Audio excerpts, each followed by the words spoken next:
everyone, welcome back to my channel. I'm Huck. Today we are here to wrap up December of 2022. So before I can dive into my year wrap-ups for 2022, we gotta wrap up the last month of the year. I finished 9 things in December. However, we're only going to talk about like 4 of them. So this is going to be a relatively short wrap up because the HarperCollins union strike is still going on, and so to support that strike I am not reviewing any HarperCollins imprint books, and 5 of the things that I read this month happen to be from HarperCollins. So I'll just show you what they are right now and tell you the ratings, but not get into any of my thoughts or feelings about them right now. But most of these will eventually have some kind of review. The first 2 things are graphic novels, which I never really have a lot to say about when I read graphic novels anyway, so those aren't going to be reviewed later, but the other books will be reviewed or wrapped up in some way eventually. But first we'll talk about the 2 graphic novels. First was Crumbs by Danny, oh I actually have the physical book here, is Crumbs by Danny Sterling. The other one I don't have physically, but it is the D&D Club by Molly Ostertag, who also wrote the Witch Boy books, and this I believe is the beginning of a series. So those are the 2 graphic novels that I read this month. Then I have a couple of books that I read. So first up I have Assassin's Fate by Robin Hobb, the 3rd and final book of the Fitz and the Fool trilogy, and also the final book in the Realm of the Elderlings. I have been reading this series for 6 years, and so I am so excited to finally have finished the full series. I am good and truly done with the Realm of the Elderlings. I actually also read the novella, The Willful Princess and the Piebald Prince, so like I'm all done. This one I gave 4 stars, this one I gave 3 stars, and these will definitely be wrapped up in some other form. I'm going to be doing a standalone review for Assassin's Fate, and then I will probably also be doing just a Realm of the Elderlings series reflection, and those will be coming out later.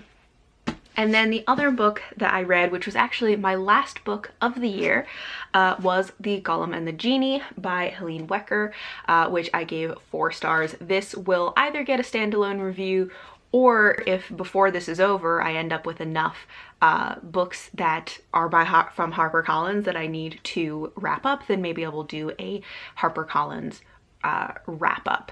So I'll talk about this at some point, but this was my last book of the year. So those are 5 of the things that I read. Let's get into the other 4, which I can actually talk a little bit more in depth about. 2 of them are actually from the same series, which are Ravenflight and The Caller.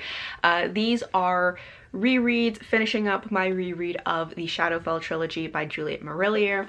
I have already filmed a trilogy review for these. I don't think I posted it yet when this video is going up, but it will be coming soon, so I'll have more like thoughts about the trilogy as a whole. But in this trilogy it is set in a world where it has a rich history of magic, connection to nature and the land and the good folk who are a part of nature, but there has recently been a new king who is very afraid of magic and has outlawed any use of magic unless it is directly in service of the king. And so people are hunted down and either killed or conscripted, and our main character Naren of course has magic. She has a connection to the good folk and may potentially actually have a very specific and rare type of magic that would make her a caller, which means that she is able to influence, not only communicate with, but influence the good folk.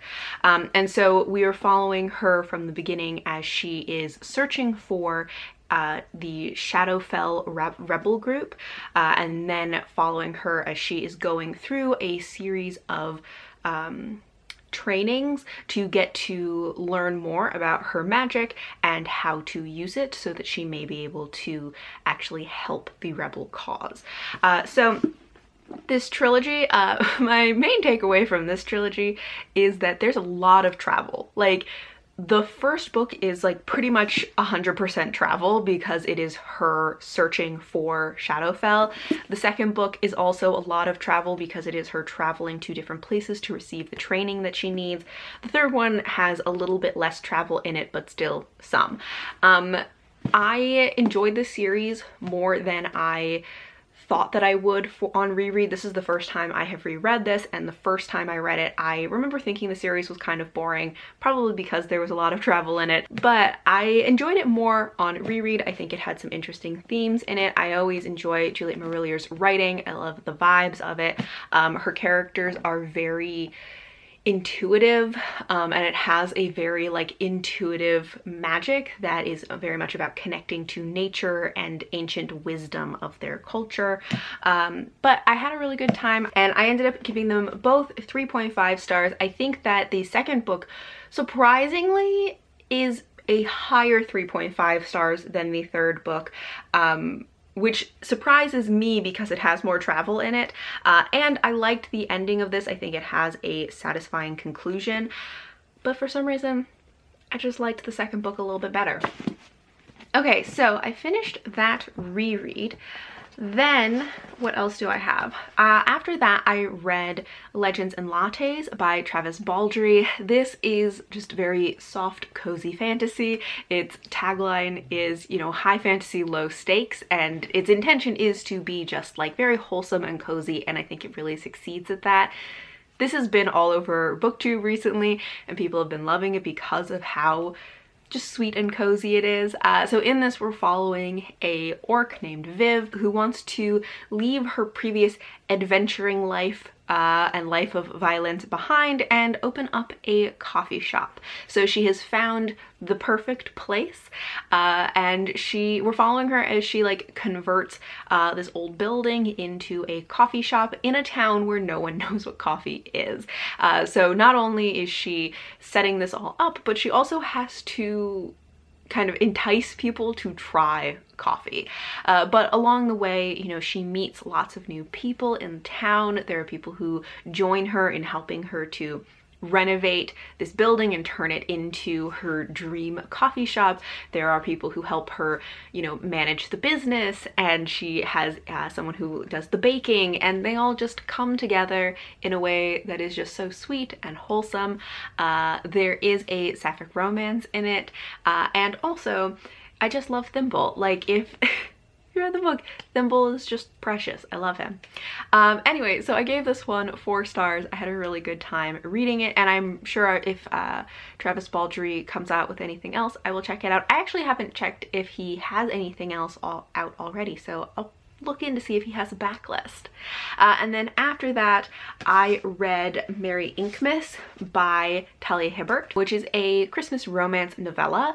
And I don't usually read a lot of Christmas themed things. I don't consume a lot of Christmas content in general, but I do love Talia Hibbert, and so I was like, you know what, if I'm ever going to read this, now is the time. And I did enjoy this. It's not my favorite thing from Talia Hibbert, but in this, we are following our 2 main characters are Bailey, who at the beginning of the book is working at a coffee shop, but then quickly loses her job and is then offered a position by Cash, who owns a tattoo shop. He is a tattoo artist. This is a fun little romance novella to read, but as I said, not my favorite thing from her. I gave it 4 stars, so it was fun to read.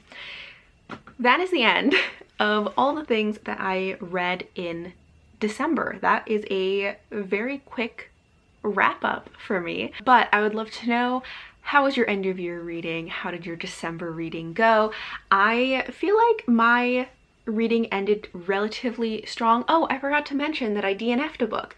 I DNF'd The Hidden Palace by Helene Wecker, which is the sequel to The Golem and the Genie. So the last book that I read, I think that I like completed, my reading ended well. But then the last book that I was kind of interacting with was a DNF. So maybe not the best way to end, but you know, that's okay. We're on to 2023 now. But yeah, I would love to know, how is your end of year reading? Thank you all for watching, and until next time.